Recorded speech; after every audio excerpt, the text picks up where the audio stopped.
Well, Travis Kelce has not only been making headlines because his team won the Super Bowl, but also for his sideline behavior with Kansas City Chiefs coach Andy Reid during the game. There has been a social media frenzy about Kelce's behavior with his coach.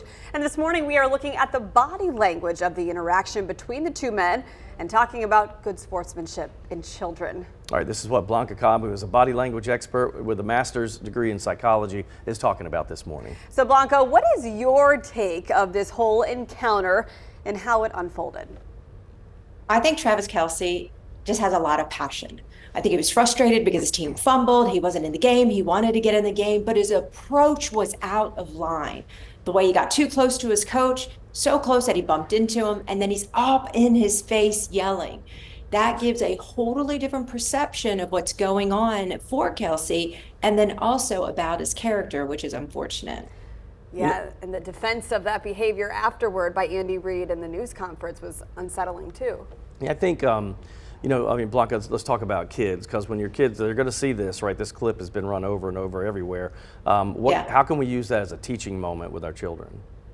Well, this is where you have to tell your children how emotions, how you feel in the moment impacts and drives your behavior. So for example, use this Travis Kelce moment. He was upset, he was angry, he was frustrated because of these reasons, because of the fumble, he wanted to get in the game, so he's expressing that frustration to his coach.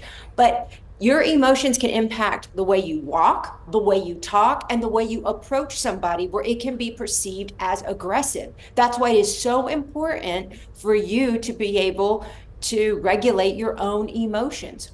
Know when you're getting angry and upset and anxious and frustrated, and then you have to learn how to calm down before you talk to somebody.